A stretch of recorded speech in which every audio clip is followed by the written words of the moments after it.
Hello YouTube, we're going to have a look at the Victron Energy Blue Power Battery Meter, part number BMV700, and I'll take you through and I'll show you the specs on it. I'll tell you what I'm doing with my vehicle first of all. I have my vehicle, that's my vehicle. I have my main battery in the front and I have a very large battery in the back, 200 amp hours. So what I have is I have a charging line going to a relay, so when the battery is above a certain percentage, or when I'm driving and this battery is full, it'll bring the power and charge the secondary battery. Now, because the battery does get drained quite a bit, I'd like to know what I've got left in the battery to allow me to know what I can do on the battery and what work I can get done before the battery is going to be flat. This battery never does go flat, but by having a dual battery system, it allows me, if this battery ever gets flat, to actually use the relay and bring the power this way to get my car going. So that's a separate system there. But this system right here, I run flat quite often, so I've decided to put in a battery meter here. So it'll tell me how much power I actually have left in my battery. So I haven't installed one of these before, and the idea of extra wiring and all the rest just gave me a headache. So previously, in previous vehicles, I never installed one, but I've decided to install one now and take the chance and go through it.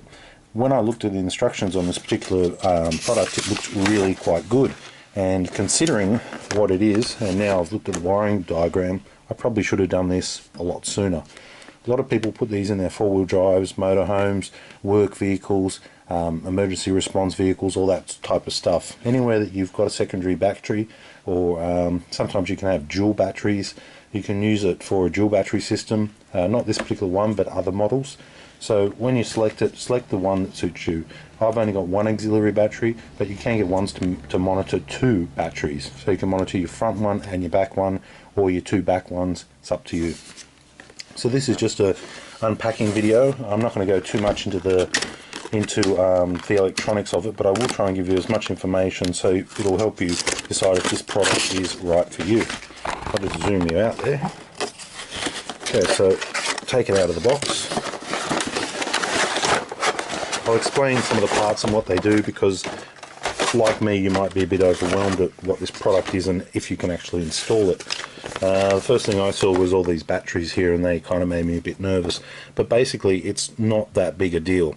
If you're only using one battery, then you don't have to worry about this. This is when you actually putting batteries side by side to double the voltage and double the amperage and things like that. So there's a clear indication of what to do, what not to do. But if you've only got one battery, you don't have to worry about all of this sort of stuff. Okay, so first of all, this is the instructions. This is the easy instructions just to sort of get you going. It's nothing too flashy. Use a 53mm hole or a 54mm hole. Between 52 and 53 is what they're recommending. So that's quite good. I was quite surprised at how shallow it is as well. With other ones they're a bit longer, so being shallow, it means it's going to take up less room, which is really good. Then I looked at the installation and I thought to myself, well, if that's all it is, I should have done this before. I always assumed that you put this shunt on the positive terminal, but you actually put it on the negative terminal. So realistically, all you've got to do is just have a little short cable from your negative going to the shunt, and then your load goes out. So you take off your terminal, put the shunt there, and then take it out to your load. It's not very hard. If you're using the different model, which I think is a 702, you can have two batteries, as they show you here. It's very easy to wire up. You've only got one main positive to the shunt, and you connect in your shunt between the negative. Your load goes out the negative, this has just got like little phone cables you just plug in, so it's quite easy. That's the one we're going to be doing. So it's not hard to wire up. These B1 and B2, we've only got one. The B2 is a temperature sensor. That's not really necessary for us, so we're just using the one positive wire coming from the battery. Okay, so I'll take you through the product before I take you through any more specs. So we have our box. We have our product here. So this is basically what you see. You can select, you can set.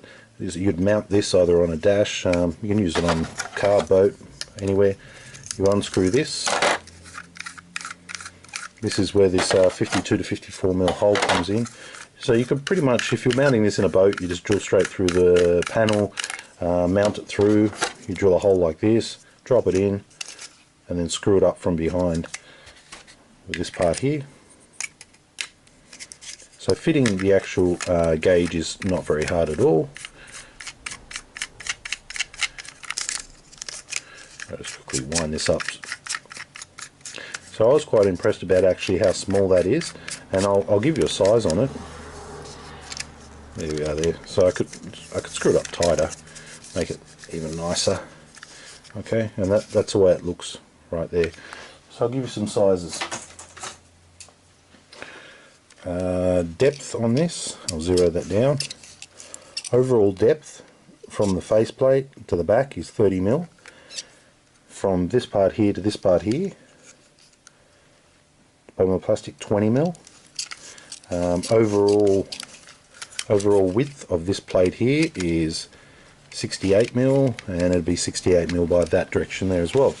So that's our gauge. One hole, screw it in from the back, quite easy to install. If you don't want to screw it into the back, you just drill a simply larger hole, and you could just put 4 screws through it. It's only a piece of plastic. This is a shunt. Now my system's a 200 amp system. When I looked on eBay and a few other places, they had a lot of different shunts. There was a lot of cheaper ones, and I started off being a bit of a tight ass, thinking, oh, I'll buy one of these Chinese ones and all the rest.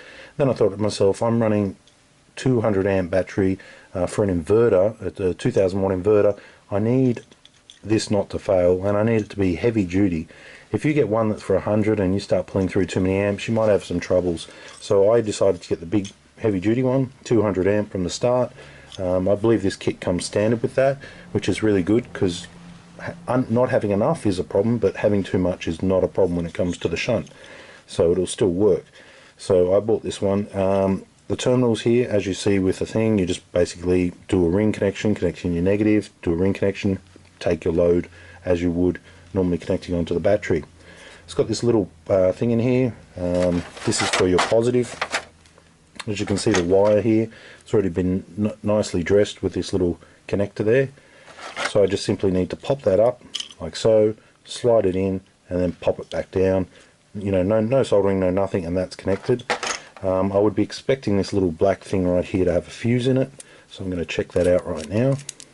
Yes, it has a fuse.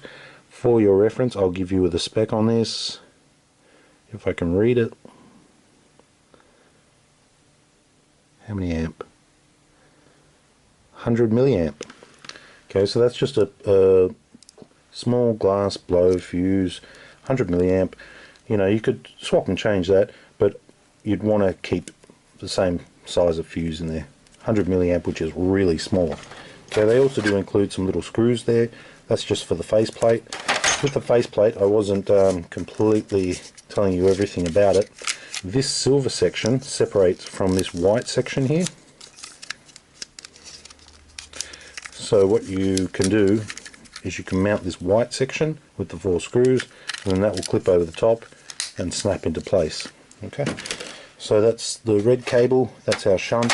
This connection right here, everybody's seen one, they're the same as a phone. You plug one side in here, and you plug one side in here. Once again with our cable, that's all we have to do. So we don't need to connect into any of these two here. We just need to plug in that one, and we're right to go. So that's what's included in the actual package. Once I looked at how simple it was, I was surprised I hadn't installed a few of them before. So just getting back here, so it's just that big grey cable going into the back of it. Then it goes into the shunt, and you have your positive going into the shunt, which is fused going onto the positive. Sorry, that's our negative on the shunt, and we're plugging our positive coming around here. So it's very, very straightforward. This one here is rated to 500 amp, which is really good. It gives us plenty of extra. Now I'll take you through just a few little quick notes here I've noticed on this, which might help you decide which product you want to go for. On eBay now, I think it's about 60-70 bucks. You can buy the Bluetooth, not the Bluetooth, but the Android type of setup. Sorry, it is Bluetooth smart dongle real-time data. So you can do your Android or smartphone, and you can actually see how much is in your battery. So you can buy a little accessory, add it on, and do that. It is an optional extra. I didn't get it for this kit. I don't think it's needed. I just turn the power on and it'll show me. One thing I couldn't find as well is what the actual display does. So I can go through it here. You can see your voltage, your auxiliary battery, which we don't have, your current draw, they're displaying 5 amps here, the power, 60 watt, consumed amp hours, how much you've consumed. I'm not sure what time, oh there we go, of a period of 3 hours. State of discharge, this is one I'd probably like to use all the time, because then I can look at it, I can program it to say, oh, look, I've got a 200 amp hour battery, how much is left, and then I can just quickly glance at it. It'll show me 65%. I know my battery is just over half full. Time to go, that's another way of looking at it. It's up to you which way you want to go on it. Battery temperature, well, you're not connecting that, we don't have that. Battery bank and top section voltage, okay. So you can have all these things displaying on your screen. And then it can also be backup battery and auxiliary battery there too. Just looking over here, that's the models there, the difference in the models. We've got the standard, the cheap one. It costs us about 170 bucks off eBay. BMV700 is what we have. So as you see here, we're missing auxiliary, we're missing temperature, we're missing midpoint voltage of battery bank, which we don't have a battery bank. Suitable for high voltages. Well, I think 500 amp is pretty high voltage. And yeah, surface mount and all the rest. So 700 is the base model, 700H is the next one on, 702 is the next one on after that. Of course, the more you get, the more you pay. Talks about settings and things like that. All of that you can read when you purchase. Setting up this device shouldn't be too hard. Battery capacity here, you can see default is 200 amp, and it ranges from 1 amp battery to 999 amp hour battery. So that's quite good. But I'm believing if you're going up that high, you'd need to probably have a shunt to match it. This one here comes with a 500. I'm running a 2000 watt inverter, which basically you can do like a toaster or a kettle on, and then it peaks. So when you start it up, it peaks. So even though it's 2000 watt, it might go up to 2.5 type deal. So when I compare it, about 500 is plenty. I'd be saying my minimum would be 250 on the shunt. So I was happy to get a 500 because I know I'm not going to go up that high. And if I'm going up that high, I'm going to be blowing my fuses on the battery as well. So yeah, if you're running anything like that, it's a good reference of what I'm doing. Different ones, comes in different languages. There was 1 or 2 more points in here. What was the other point that I wanted to say? Functions, setup, turn the alarm off if you want, charge, direction, time. Okay, so that's basically it. All this stuff looks very technical. It's not really, and basically your end result is you want to know how much juice you got in your battery.